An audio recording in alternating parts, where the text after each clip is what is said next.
예수께서 바다 건너편 거라사인의 지방에 이르러 배에서 나오심에 곧 더러운 귀신 들린 사람이 무덤 사이에서 나와 예수를 만나니라.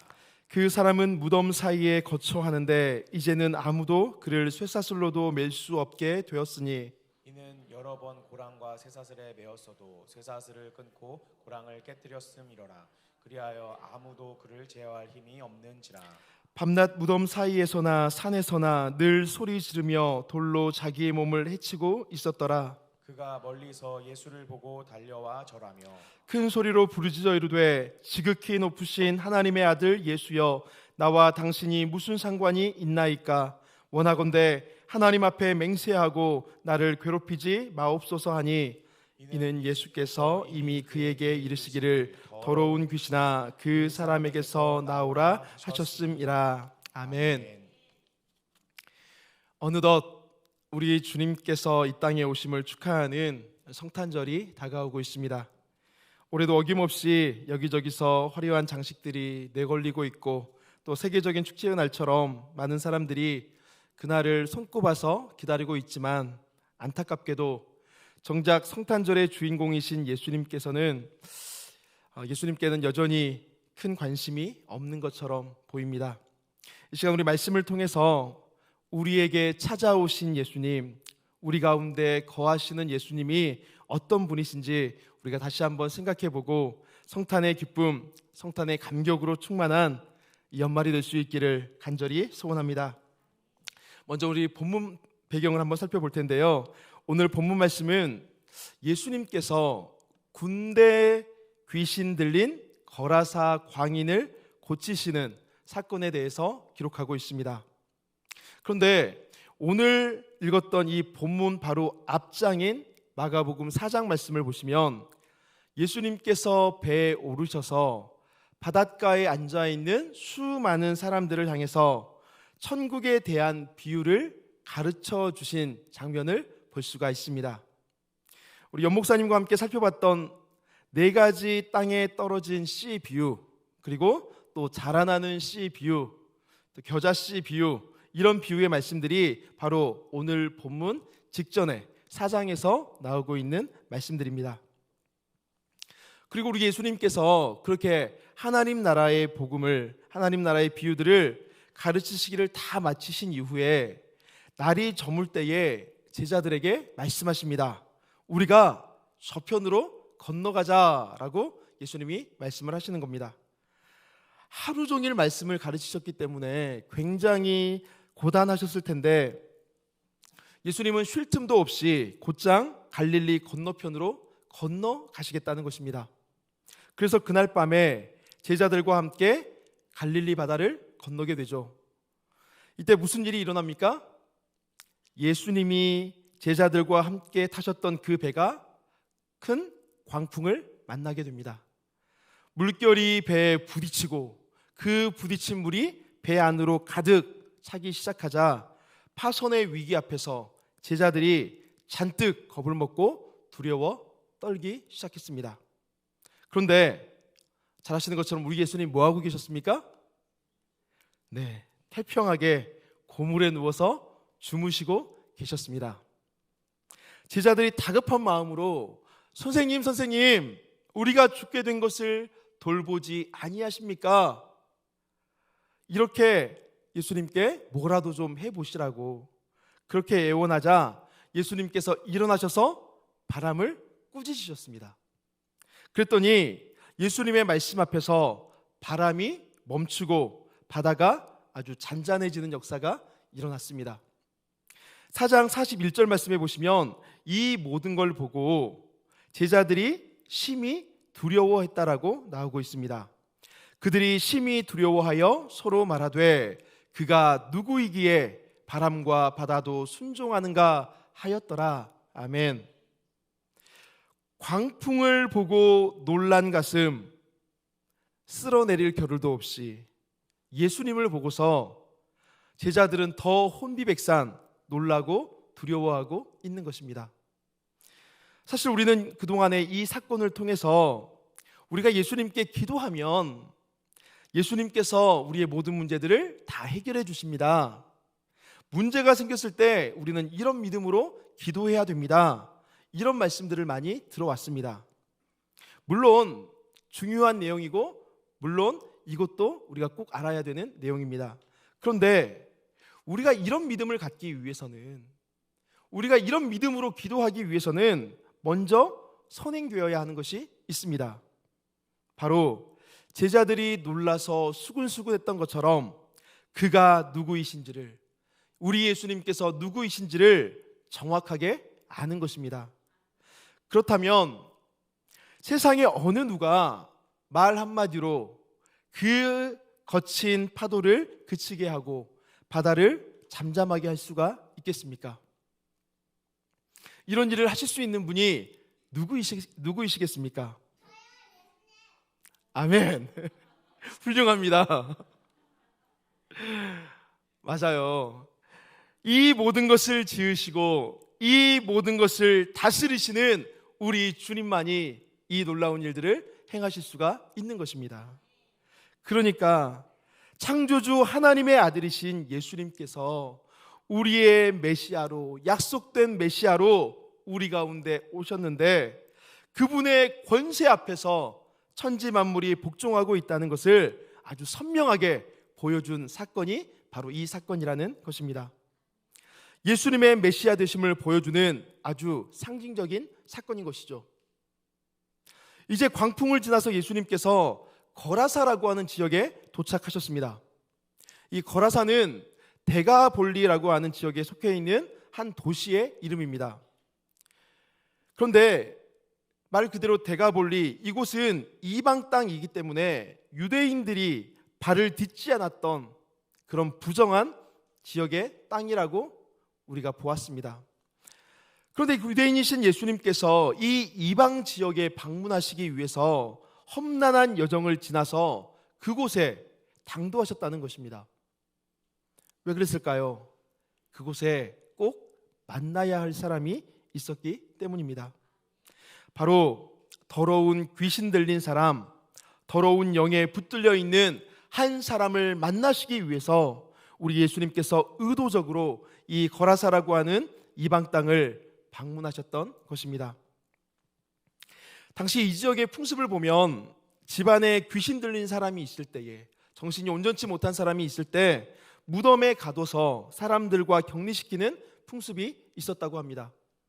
이 사람들의 문화는 우리와 조금 달라서 우리가 그냥 이렇게 쌓여있는 무덤에서 사람이 나오는 걸로 생각하기가 쉬운데 그런 무덤이 아니고 바위 속에 동굴 형태로 무덤이 만들어져 있었기 때문에 귀신 들린 사람이 예수님을 보고서 그 동굴 속에서 무덤 사이에서 달려와서 엎드려 절했던 것입니다.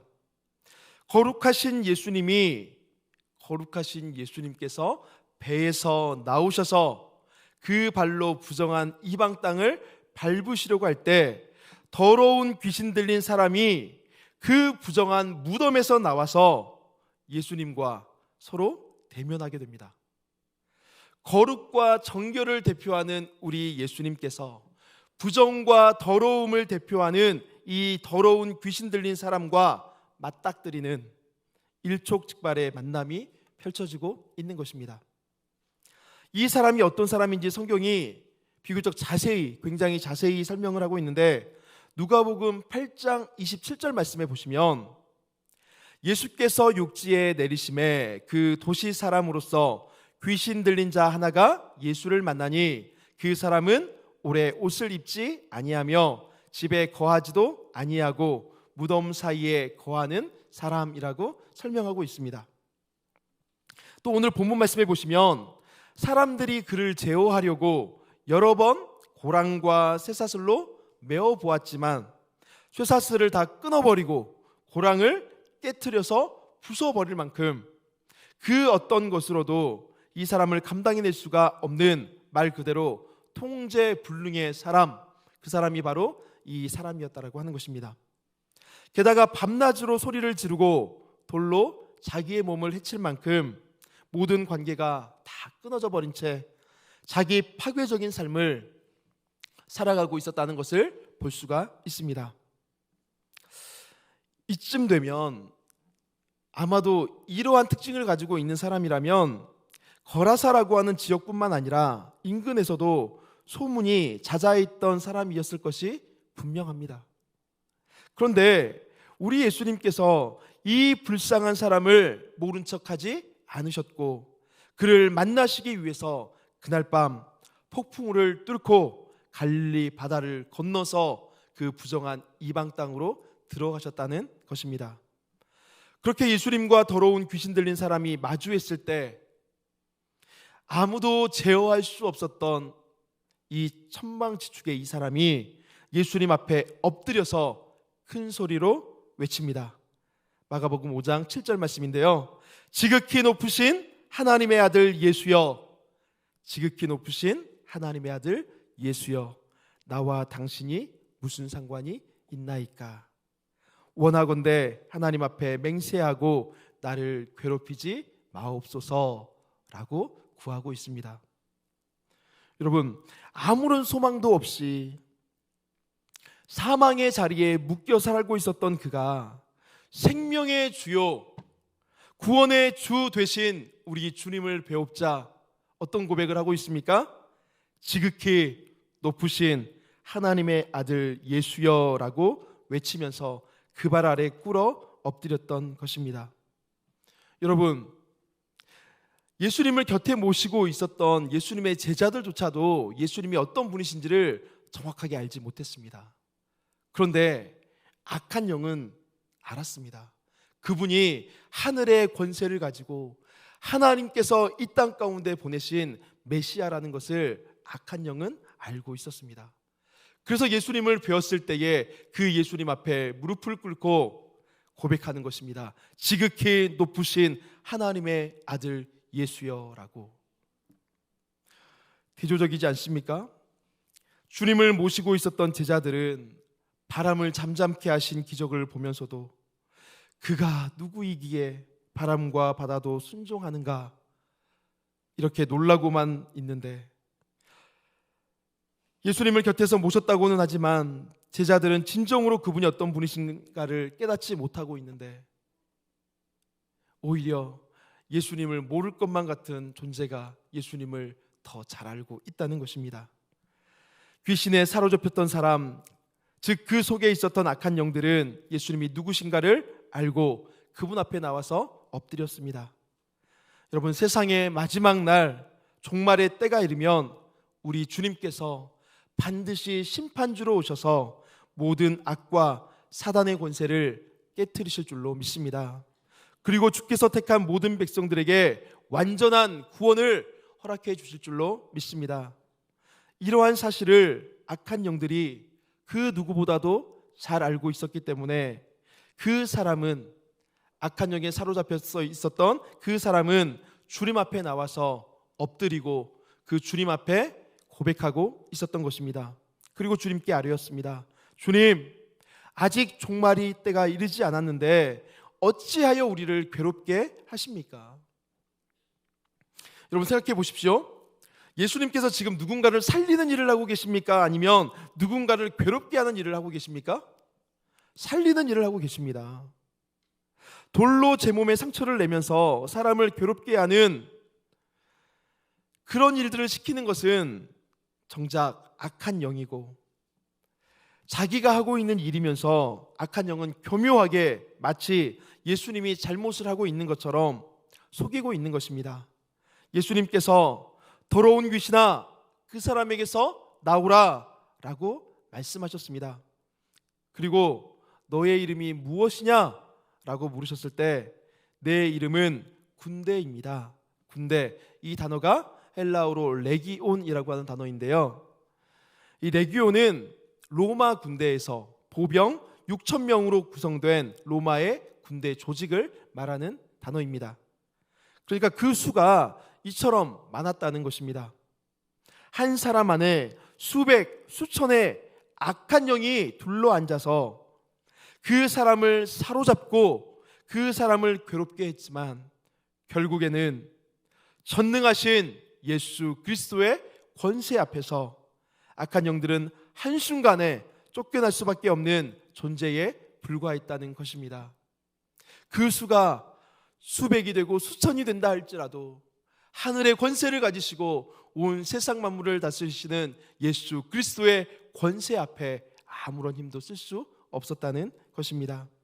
그래서 예수님이 그 사람에게서 나오라 라고 명령했을 때 귀신들은 산에 있는 돼지떼에게 보내주시기를 간구합니다.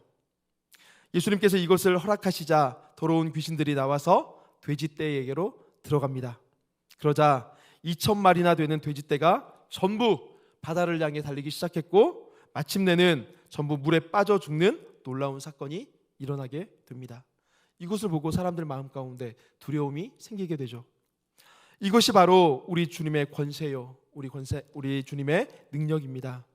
온 천지 만물이 그 말씀 앞에 복종할 뿐만 아니라 악한 영들조차도 주님 앞에서는 아무런 힘을 쓰지 못합니다. 왜냐하면 우리가 믿고 고백하는 것처럼 우리 주님은 살아계신 하나님의 아들이시며 그분이 곧 전능하신 하나님이시기 때문입니다. 그 권세로 악한 사단의 권세를 깨트리시고 당신의 백성을 구원해 내신 분, 그분이 바로 우리를 사랑하셔서 이 땅 가운데 오셨으며 부활 승천하셔서 다시금 우리 가운데 오시겠다고 약속해 주신 예수 그리스도이십니다. 이제 우리가 두 번째로 살펴볼 것은 그렇다면 거라사 광인에게 임한 은혜가 무엇인가 하는 것입니다. 살펴보면 하나님께서 베풀어 주셨던 은혜가 굉장히 많이 헤아릴 수 없이 많이 있는 것 같지만 우리가 간단하게 세 가지로만 간추려서 생각해 보도록 하겠습니다. 첫 번째는 예수님께서 그를 아시고 찾아가셔서 만나 주셨다는 것입니다. 이것이 거라사 광인에게 임한 첫 번째 은혜입니다. 여러분, 마가복음에 보시면 예수님께서 귀신을 쫓아내신 사건이 몇 번이나 나올까요? 한 번 더 맞춰볼래요? 몇 번이나 나올까요? 6번이 나옵니다. 6번. 3번은 유대 땅에서 나오고 3번은 이방 땅에서 나오거든요. 총 6번의 축기 사건이 나오는데 마가복음 1장 21절 이하 말씀에 보시면 예수님께서 세례를 받으시고 시험을 받으시고 그 다음에 제자들을 부르신 이후에 이제 첫 번째로 공적인 사역을 시작하시면서 가버나움 회당에 가시는데 거기서 가장 먼저 하셨던 것이 무엇입니까? 더러운 귀신 들린 사람을 고치신 사건이었습니다. 악한 어둠의 세력이 다 쫓겨나고 이제 하나님의 나라가 임했다는 것을 아주 선명하게 보여주신 것입니다. 이해가 되시죠? 그러니까 예수님께서 이 땅 가운데 오셔가지고 가장 먼저 선포하셨던 게 뭐예요? 회개하라, 천국이 가까이 왔느니라.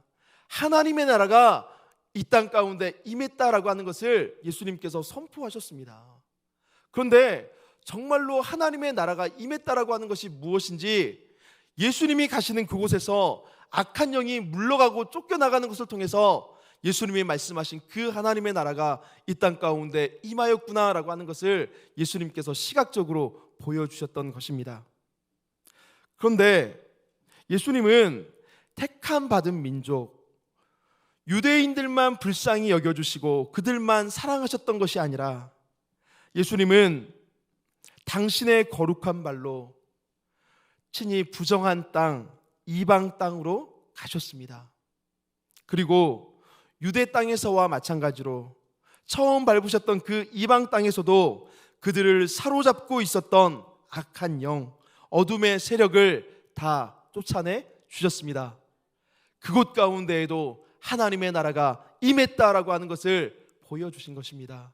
주의 구원이 임했다라고 하는 것을 보여주신 것입니다. 부정한 이방의 땅, 그것도 흑암과 같은 무덤에 거하던 인생을 구원하시기 위해서 하나님의 아들이신 예수님이 폭풍을 뚫고 부정한 땅에 이르시기까지 사랑을 베풀어 주신 것입니다. 우리 주님은 그 한 사람을 불쌍히 여기셔서 먼저 찾아가 주셨습니다. 이것이 은혜입니다. 사람들이 보기에는 무가치한 인생, 보잘것없는 인생일지라도 사람들은 싫어하고 사람들은 다 포기해버린 인생일지라도 우리 주님은 결코 그들을 놓지 아니하시고 포기하시지 않습니다. 삶의 순간순간마다 곁에서 손잡아 주시고 어려울 때 도와주시고 가장 선한 길로 인도해 주시는 사랑의 주님이십니다. 이제 그러한 예수님을 만난 이 광인이 어떻게 되었습니까? 구원의 주님을 통해서 새 사람이 되었습니다. 자신을 사로잡았던 귀신들이 떠나가고 정신이 온전하여져서 새 사람이 되었습니다. 이것이 바로 두 번째 임한 은혜입니다. 죄에 빠진 인류는 모두 다 사단의 권세 아래서 살아가는 연약한 인생들입니다. 죄로 인해서 자신을 파괴하고 남을 파괴하는데 익숙할 뿐만 아니라 자기를 사랑한다고 하는 그 사랑조차도 어쩌면 자신을 파괴하는 길로 나아갈 때가 굉장히 많이 있습니다. 이것이 죄악의 권세 아래 무기력하게 살아갈 수밖에 없는 연약한 우리들의 모습 아닙니까? 그런데 우리 주님께서 놀라운 구원의 은혜를 베풀어 주셨습니다. 스가랴 13장 2절 말씀에 보시면 이런 말씀이 있습니다. 스가랴 13장 2절 말씀입니다. 만군의 여호와가 말하노라. 그날에 내가 우상의 이름을 이 땅에서 끊어서 기억도 되지 못하게 할 것이며 거짓 선지자와 더러운 귀신을 이 땅에서 떠나게 할 것이라. 하나님의 나라가 임할 그때에 이 놀라운 역사가 일어난다는 것입니다. 그런데 오늘 본문 15절에 보시면 정말로 이런 일이 일어나고 있습니다. 예수께 이르러 그 귀신 들렸던 자, 곧 군대 귀신 집혔던 자가 옷을 입고 정신이 온전하여 앉은 것을 보고 두려워하더라. 아멘. 아무도 통제할 수가 없었고 자기 파괴적인 삶을 살았던 그런 사람이 예수님으로 말미암아 정신도 온전하여지고 건강도 회복이 된 것입니다.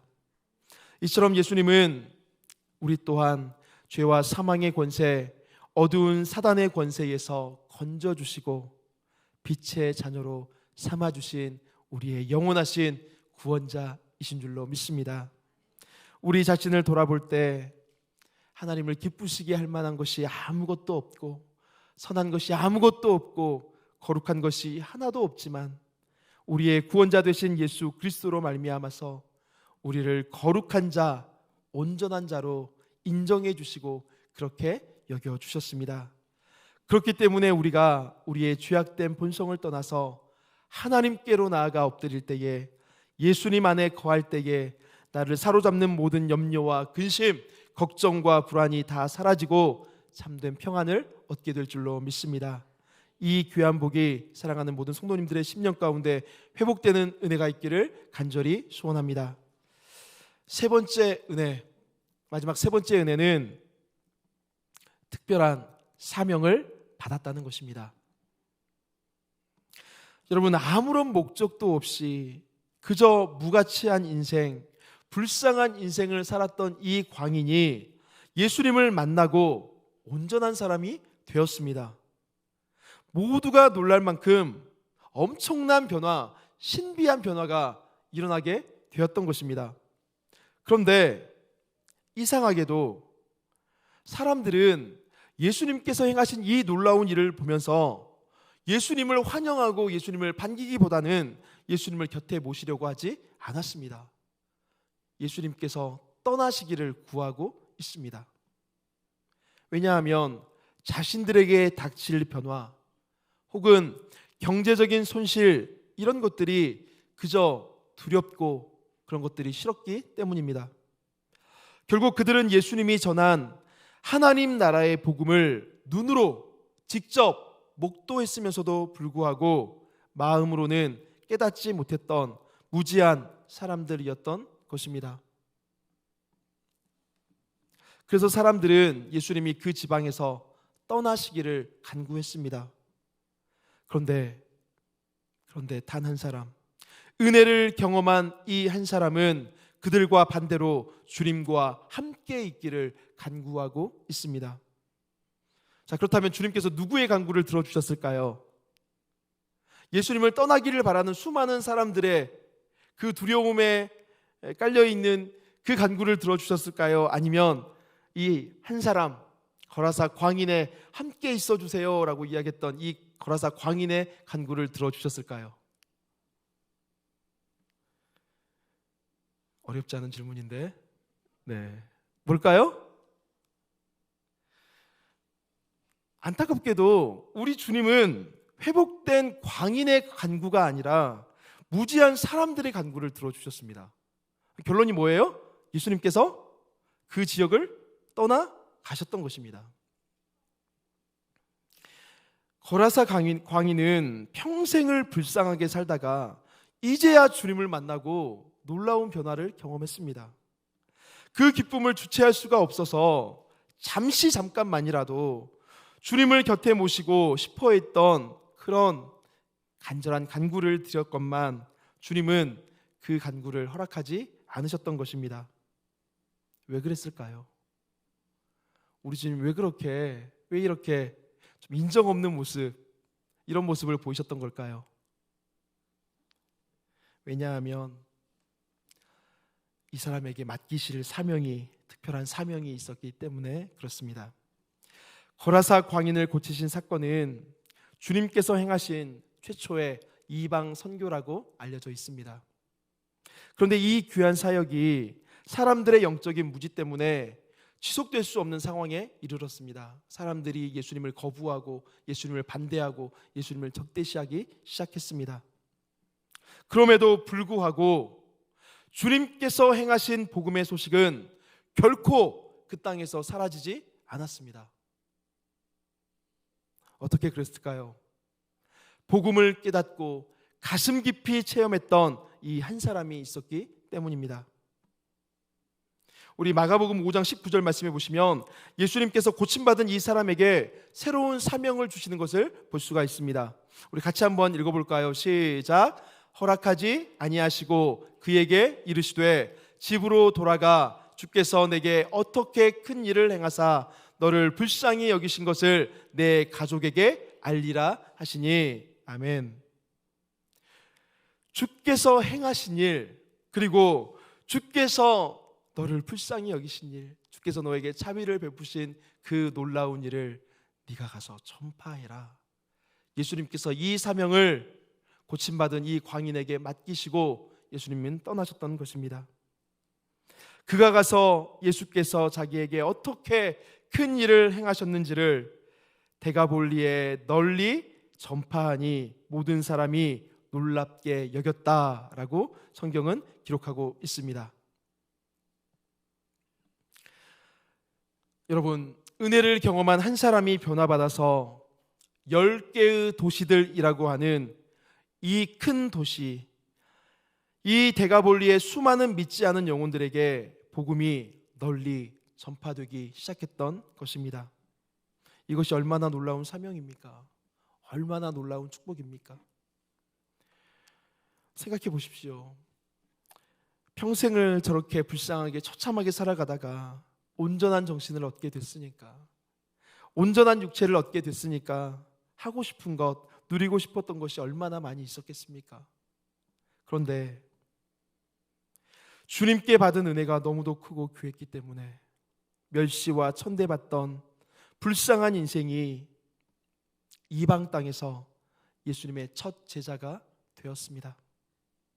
이방 땅에 처음으로 뿌려진 하나님 나라의 작은 겨자씨가 되었고 스스로 자라나는 씨가 되었습니다. 그래서 이방 땅에 하나님의 나라를 계속해서 선포하고 복음을 심는 복음의 일꾼이 되었습니다.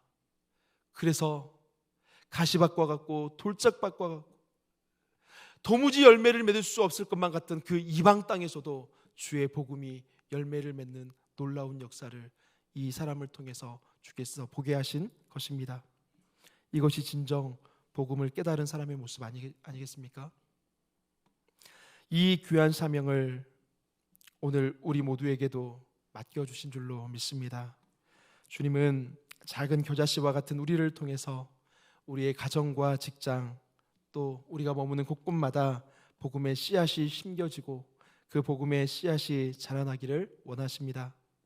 우리는 부족하고 연약하지만 우리의 선한 농부 되신 주님께서 작은 씨앗과 같은 우리를 통해서 싹이 트고 열매를 맺어서 푸르른 하나님의 나라가 이 땅 가운데 이루어지도록 능히 일하실 줄로 믿습니다. 우리가 선 그곳에서, 우리를 보내신 그곳에서 주께서 맡기신 이 귀한 사명을 충성스럽게 감당해내는 저와 모든 성도님들 되시기를 간절히 소원합니다. 말씀을 맺겠습니다. 2000년 전에 거라사 광인에게 임한 은혜, 아주 특별한 은혜입니다.